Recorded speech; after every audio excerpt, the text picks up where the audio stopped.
When a clinician mentions the schizophrenia spectrum, the immediate response is often one of fear, an assumption of a permanent degenerative decline. However, the spectrum includes a stable personality structure known as positive or benign schizotypy.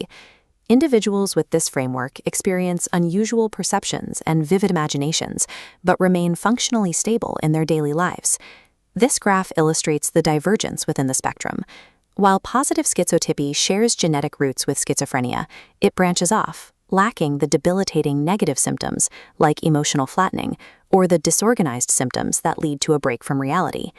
This suggests that a magically thinking mind is not destined for illness.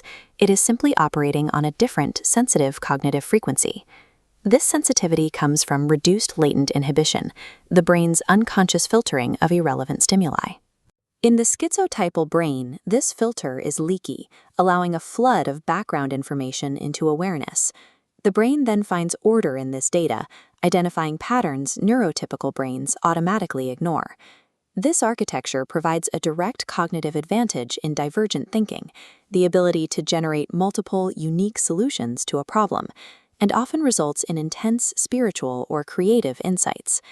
The risk is that without a management system, this constant flood of uncensored information can trigger significant anxiety or suspicious thoughts. The goal for families is not to fix the filter, but to help build an environment capable of handling the high volume of data the brain produces. Positive schizotypy is not a static state. Its intensity changes based on the individual's surroundings. This waveform shows how environmental stressors, such as a crowded room or high decibel noise, cause sharp increases in eccentric behavior and paranoid ideation. To counter this, the individual may require a sensory retreat. This is a necessary biological mechanism to allow the nervous system to return to its baseline. Sudden social withdrawal or odd behavior is often a temporary reaction to an overloaded sensory system, rather than a permanent psychological decline. This shifts the family's role from caretakers of an illness to architects of a stable environment. You can support them by practicing validation without literal agreement. This means acknowledging the person's genuine emotional distress or wonder regarding a perception, without confirming that the perception is a literal reality. Respecting their need for solitude is equally important. Withdrawal is a tool for self-regulation, not a personal rejection of the family. Structure also helps. Maintaining consistent sleep and meal times provides a predictable container that reduces the cognitive energy required to navigate the day. That providing this grounded anchor, the family makes the inevitable spikes in sensitivity manageable. There is also a biological reason for hope: the brain's natural maturation process during the 20s and 30s. This maturation involves the thickening of white matter tracts, specifically the anterior thalamic radiation.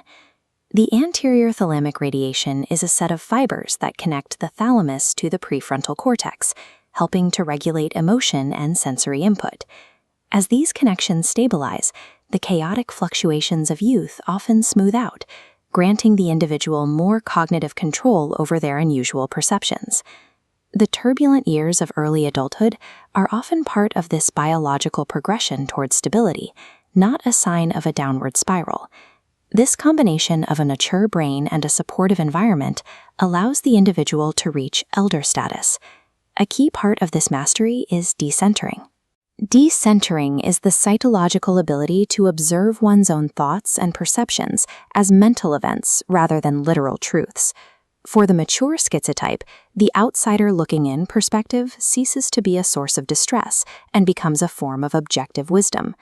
Thriving individuals often build lifestyles around their traits, finding success in the arts, success in abstract research, or specialized mentorship roles where nonlinear thinking is an asset. They often develop translation tools, intentional ways of communicating their metaphorical internal logic so it is accessible to neurotypical peers. Historically, societies have relied on these visionary, highly sensitive individuals. In many cultures, the person who perceived what others missed was not pathologized, but integrated into the community as a shaman healer or guide. The daily work of maintaining routines and boundaries today creates the space for a chaotic youth to become this specialized elder. Your role as a structured anchor ensures that this unique perspective eventually transitions from a source of distress into a community resource.